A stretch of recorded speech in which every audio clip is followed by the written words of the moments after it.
Good morning friends. आप देख रहे हैं इकोनॉमिक्स टॉक और आज हम देखने वाले हैं परफेक्ट कंपटीशन में जब सरकार टैक्स लगाएगी तो फर्म के या इंडस्ट्री के संतुलन पे क्या फ़र्क पड़ेगा। तो टैक्स दो प्रकार के लगाए जा सकते हैं।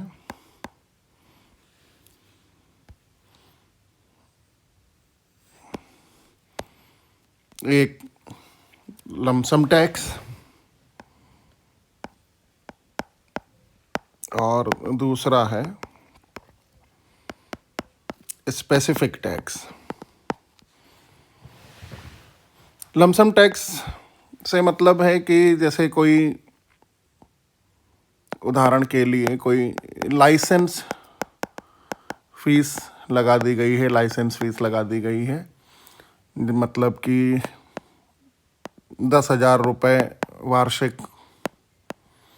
इस तरीके से होता है लमसम टैक्स कि एनुअल आपको टैक्स फिक्स अमाउंट टैक्स पे करना है और आप प्रोडक्शन 0 करें, 1 यूनिट करें या 1,000 यूनिट करें, इससे इस टैक्स अमाउंट पे कोई अंतर नहीं आना है। तो जो 10,000 है वो फिक्स रहेगा 10,000। तो कहीं ना कहीं इसका जो नेचर है कि ये टैक्स की जो मात्रा है, टैक्स की जो अमाउंट है, वो लेवल ऑफ प्रोडक्शन पे डिपेंड नहीं कर रहा है। तो कहीं इसका नेचर जो है वो टोटल फिक्स कॉस्ट जैसा है कि स्थिर लागत हमेशा उतनी ही रहेगी, उत्पादन का स्तर कुछ भी हो। और दूसरा होता है स्पेसिफिक टैक्स। इसका मतलब है ये पर यूनिट टैक्स है। पर यूनिट टैक्स तो आप मान लेते हैं 2 रुपये प्रति इकाई कर लगा दिया सरकार ने, तो आप जितना ज़्यादा प्रोडक्शन करेंगे ये टैक्स उतना ज़्यादा बढ़ता रहेगा। तो इसका जो नेचर हुआ वो वेरिएबल कॉस्ट के जैसा हुआ। कोई भी टैक्स अगर लग रहा है तो फर्म के लिए या उत्पादक के लिए वो एक प्रकार से लागत के रूप में है। तो लमसम टैक्स एक प्रकार के फिक्स कॉस्ट नेचर की है और स्पेसिफिक टैक्स का नेचर वेरिएबल कॉस्ट जैसा है। तो अब हम एक एक करके इनको समझते हैं कि संतुलन पे क्या प्रभाव पड़ेगा। तो पहले हम ले लेते हैं लमसम टैक्स।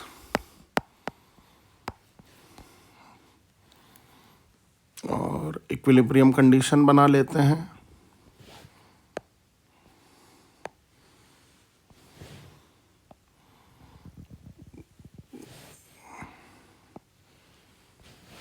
एक तरफ इंडस्ट्री और इस तरफ फर्म।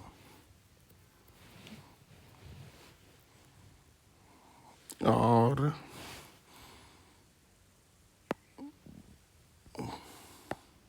ये फर्म का एवरेज कॉस्ट, इसके मिनिमम पॉइंट से फर्म की मार्जिनल कॉस्ट। हम ये जानते हैं कि फर्म का जो मार्जिनल कॉस्ट कर्व है वो फर्म का सप्लाई कर्व को भी रिप्रेजेंट करता है। बस मार्जिनल कॉस्ट एवीसी के ऊपर हो तो एवीसी के ऊपर वाला मार्जिनल कॉस्ट का हिस्सा फर्म के सप्लाई कर्व को बताता है। और अल्पकाल में सभी फर्मों के अगर सप्लाई कर्व को जोड़ दिया जाए, यानी सभी फर्मों के मार्जिनल कॉस्ट कर्व को जोड़ दिया जाए, तो हमें शॉर्ट रन इंडस्ट्री का सप्लाई कर्व पता चल जाता है। तो अगर ये भी पूछा जाता है कि उद्योग का सप्लाई वक्र होता है तो फर्म का सभी फर्मों के मार्जिनल कॉस्ट कर्व का योग, और चूंकि वाई एक्सिस पे प्राइस है, एक्स एक्सिस पे क्वांटिटी है, तो एक्स एक्सिस यानी कि हॉरिजॉन्टल समीशन सभी फर्मों के मार्जिनल कॉस्ट कर्व का क्षैतिज योग उद्योग का सप्लाई वक्र बन जाएगा। तो अब अगर हम इसको देखें कि फर्म की डिमांड और फर्म की सप्लाई, उद्योग की डिमांड सप्लाई बना ली, उद्योग में प्राइस तय हो गया P1, और इस P1 प्राइस पर सभी फर्में जितना चाहें उतना उत्पादन कर सकती हैं।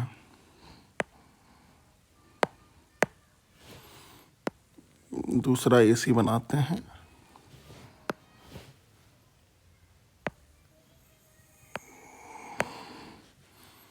ये फर्म का AR/MR हो जाएगा, AR बराबर MR। फर्म का EC/MC बना लेते हैं।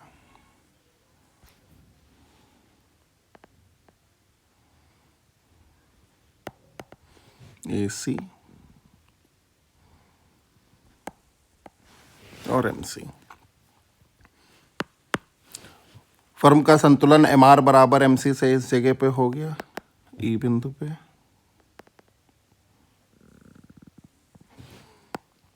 X1 उत्पादन। और अब लमसम टैक्स लगाया जाएगा फर्म पे। तो फर्म पे जब लमसम टैक्स लग रहा है, फिक्स नेचर का टैक्स है, तो इससे फर्म जो TC बराबर TFC प्लस TVC है, तो लमसम टैक्स लगने से ये TFC एक हिसाब से फर्म की इंक्रीज़ हो गई, TVC अभी भी वही है। तो TFC बढ़ने से TC बढ़ जाएगी, TC बढ़ेगी तो फर्म की AC बढ़ जाएगी, TC/Q। TVC स्थिर है, TVC में कोई परिवर्तन नहीं हुआ है इस टैक्स के कारण, तो फर्म की मार्जिनल कॉस्ट में कोई चेंज नहीं आना है। तो फर्म की मार्जिनल कॉस्ट यही रहेगी और AC बढ़ जाएगी टैक्स लगने से। तो एक नया AC वक्र बन जाएगा। दूसरे कलर से इसको दिखा लेते हैं। एक नया MC वक्र बनेगा जो इसी MC को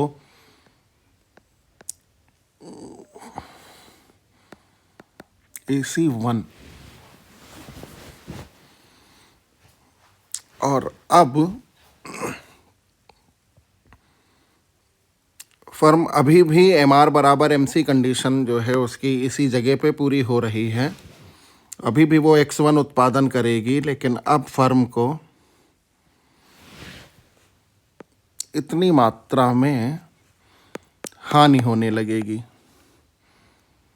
यानी कि केवल फर्म को हानि बढ़ गई है या हानि होने लगी है। अगर पहले से लाभ हो रहा होता तो फर्म के लाभ में कमी आ जाती, पर उत्पादन स्तर में और प्रोडक्शन प्राइस में कोई चेंज नहीं आया है इस टैक्स के लगने से।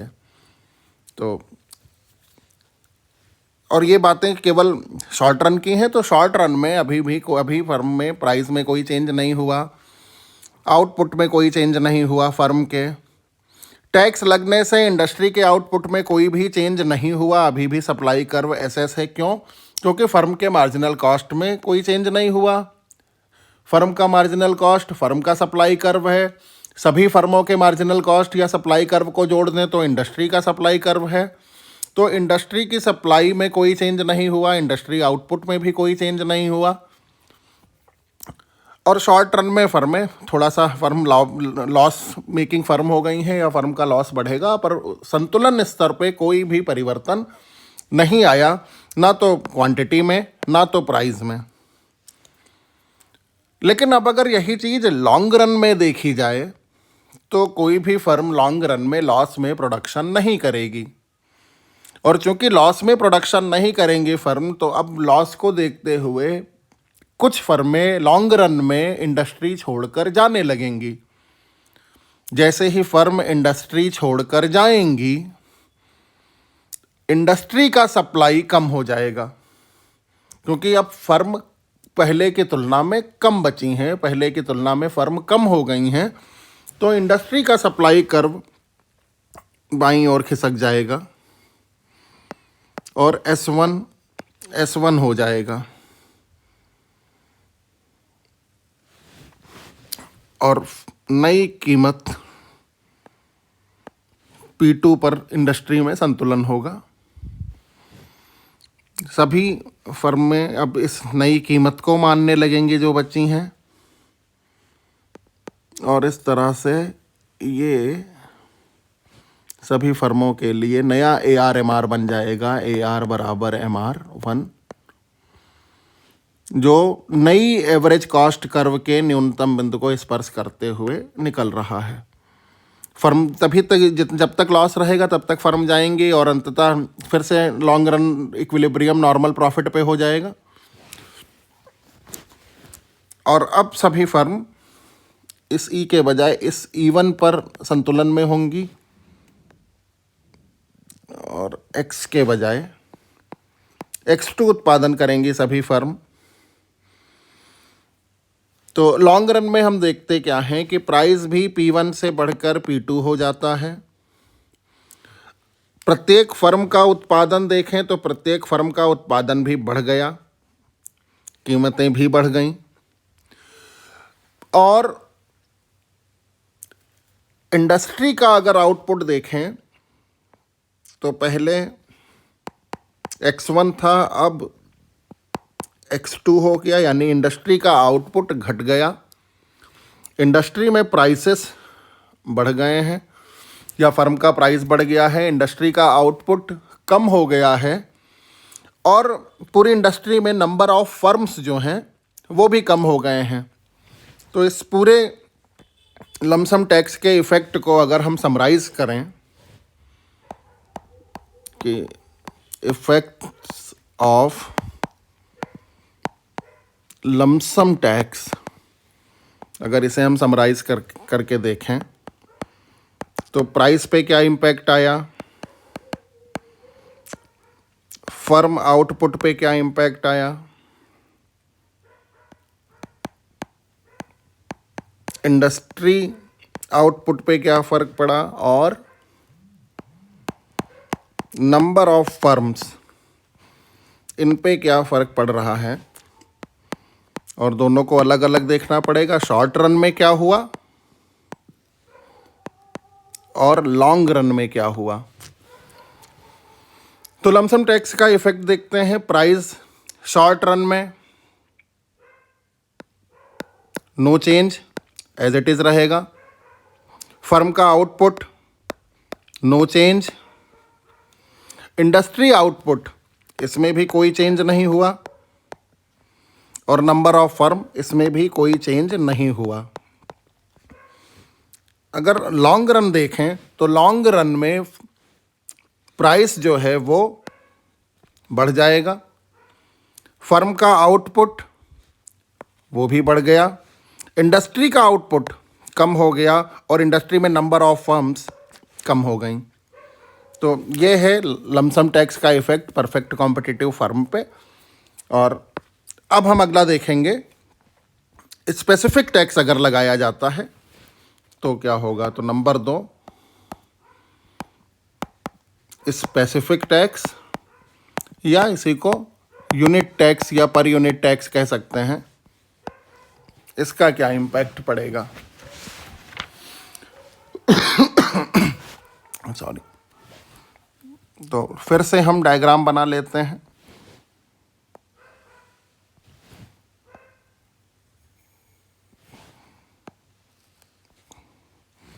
और जैसा कि हम जान रहे हैं कि स्पेसिफिक टैक्स है तो वेरिएबल कॉस्ट में चेंज आएगा, यानी अब टीसी बराबर टीएफसी प्लस टीवीसी में टीवीसी बढ़ रहा है इस यूनिट टैक्स के कारण, टीवीसी बढ़ेगा, टीएफसी स्थिर है तो टीसी बढ़ जाएगा, टीसी बढ़ा तो एसी बढ़ेगा, टीवीसी बढ़ा है तो मार्जिनल कॉस्ट भी बढ़ेगा, एवीसी भी बढ़ेगा। तो मेन चीज़ है हमारे लिए मार्जिनल कॉस्ट का बढ़ना, क्योंकि जैसे ही मार्जिनल कॉस्ट बदल जाएगी फर्म का एमआर बराबर एमसी वाला पॉइंट चेंज हो जाएगा। अब तो अब इसे देखते हैं कि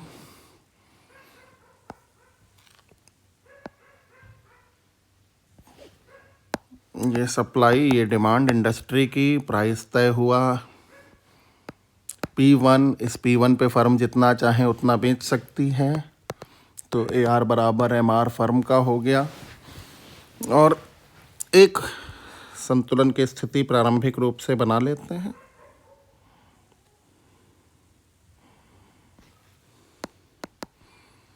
AC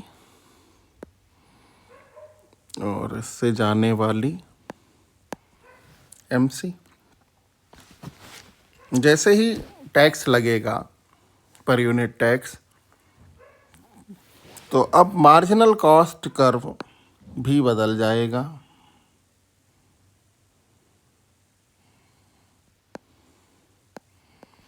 MC1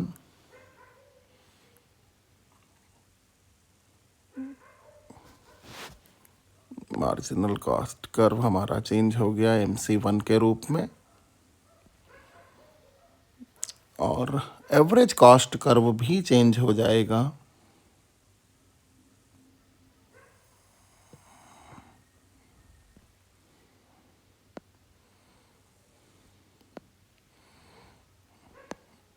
AC1 की तरह। तो जो संतुलन पहले इस जगह पे हो रहा था, ई बिंदु पर X1 उत्पादन हो रहा था, चूंकि मार्जिनल कॉस्ट कर्व ऊपर उठ गया, मार्जिनल कॉस्ट बदल गई, तो अल्पकाल में भी इंडस्ट्री की जो सप्लाई है, चूंकि सभी फर्म की सप्लाई कर्व जो है ऊपर की ओर शिफ्ट हो गई है, तो इंडस्ट्री सप्लाई कर्व भी ऊपर की ओर शिफ्ट हो जाएगी अब। और जैसे ही इंडस्ट्री सप्लाई कर्व ऊपर की ओर शिफ्ट होगी,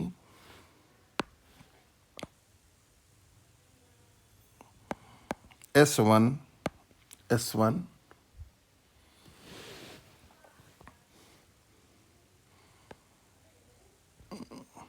तो ये नया प्राइस तय हो जाएगा इंडस्ट्री में, P1 के बजाय P2।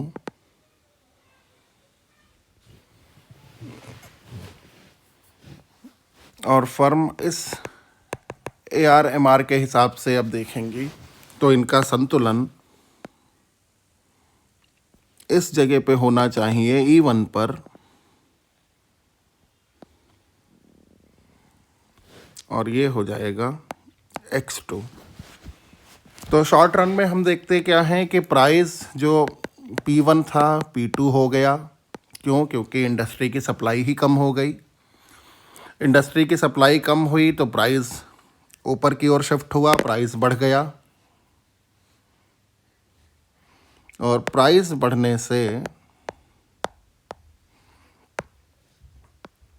चूँकि प्राइस बढ़ गया है P1 से P2, और फर्म की जो सप्लाई है, फर्म का प्रोडक्शन है, वो कम हो गया है,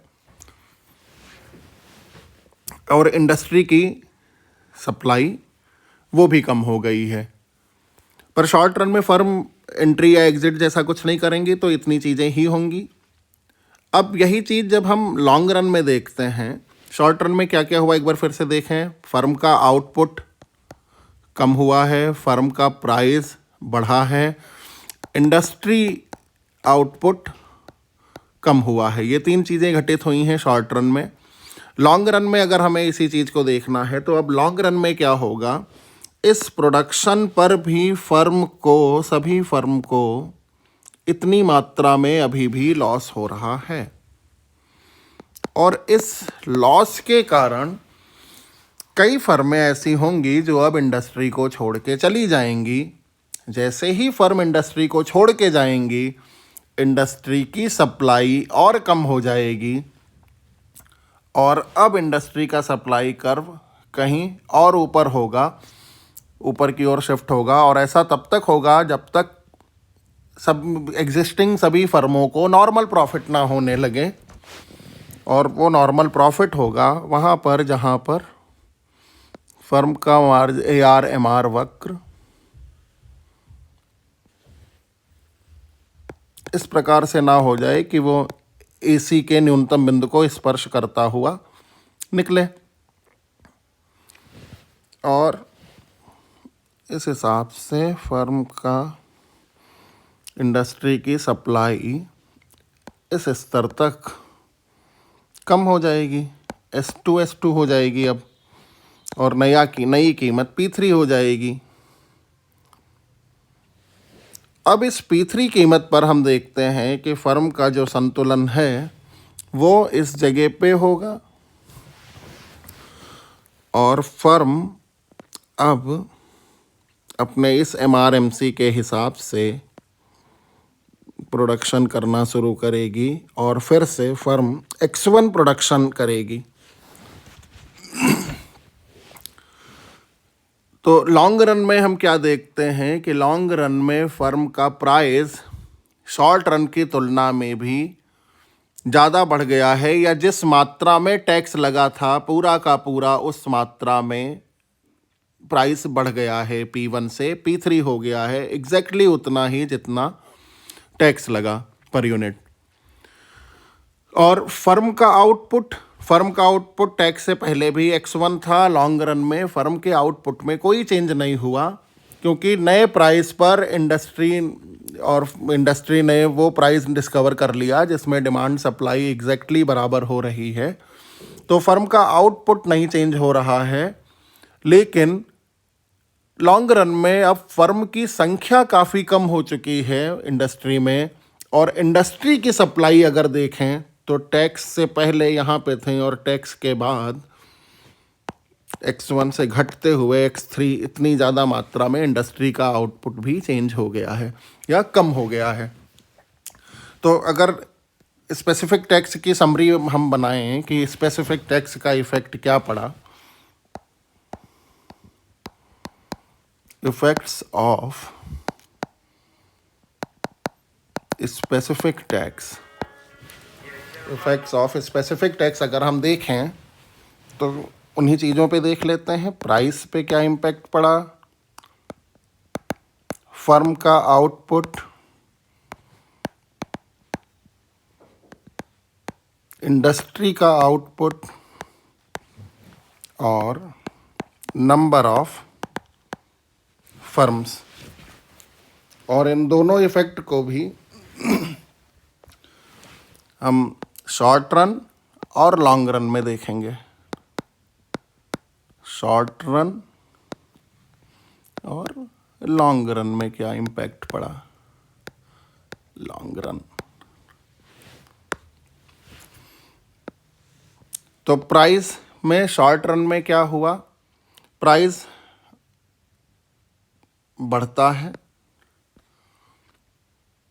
पर टैक्स की तुलना में कम बढ़ता है, क्योंकि अगर हम देखें तो टैक्स तो जितना मार्जिनल कॉस्ट में वर्टिकल डिस्टेंस है उतना अमाउंट है टैक्स का। तो शॉर्ट रन में प्राइस टैक्स की तुलना में कम बढ़ता है। तो शॉर्ट रन में प्राइस बढ़ा लेकिन टैक्स के मात्रा में कम। फर्म का आउटपुट, इसमें कमी आ गई। इंडस्ट्री के आउटपुट में भी कमी आ गई, क्योंकि सब फर्म के आउटपुट में कमी आई है। सभी फर्मों के आउटपुट या सप्लाई का योग ही इंडस्ट्री का आउटपुट है, उसमें भी कमी आ गई। और नंबर ऑफ फर्म, तो शॉर्ट रन में कोई भी फर्म नहीं, ना तो एंट्री करती है ना एग्जिट करती है, तो नंबर ऑफ फर्म में नो चेंज। लॉन्ग रन में अगर हम देखें तो प्राइस में चेंज हो गया है शॉर्ट रन की तुलना में ज़्यादा, और एग्जैक्टली इक्वल टू टैक्स। तो बिल्कुल टैक्स के बराबर प्राइस बढ़ जाता है। फर्म के आउटपुट में कमी आ गई है, पहले की तुलना में ज़्यादा कमी आ गई है। शॉर्ट रन की तुलना में ज़्यादा कमी आ गई। इंडस्ट्री का आउटपुट अगर देखें तो इंडस्ट्री का आउटपुट भी अब कम हो गया है। एक तो फर्म के प्रोडक्शन या फर्म के आउटपुट कम होने के कारण, और नंबर ऑफ फर्म्स में कमी होने के कारण। और नंबर ऑफ फर्म्स अगर देखें तो ये पहले की तुलना में अब लॉन्ग रन में कम हो गई हैं। तो इफ़ेक्ट्स ऑफ स्पेसिफिक टैक्स की समरी अगर देखें तो शॉर्ट रन में प्राइस बढ़ जाएगा, फर्म का आउटपुट कम हो जाएगा, इंडस्ट्री आउटपुट में कमी आ जाएगी, नंबर ऑफ फर्म्स में कोई चेंज नहीं होगा। लॉन्ग रन में प्राइस बढ़ेगा और बिल्कुल टैक्स के बराबर बढ़ जाएगा। फर्म का आउटपुट शॉर्ट रन की तुलना में ज़्यादा कम होगा, इंडस्ट्री का आउटपुट शॉर्ट रन की तुलना में ज़्यादा कम होगा, नंबर ऑफ फर्म्स डिक्रीज़ हो जाएंगी। लॉस के कारण कई फर्में इंडस्ट्री छोड़ के चली जाएंगी। तो ये हमने देखा कि लमसम टैक्स और स्पेसिफिक टैक्स का इंडस्ट्री या फर्म के इक्विलिब्रियम पे क्या क्या इम्पैक्ट पड़ता है, लॉन्ग रन में क्या इफ़ेक्ट होगा, शॉर्ट रन में क्या इम्पैक्ट होगा। तो आज की क्लास यहीं तक। धन्यवाद।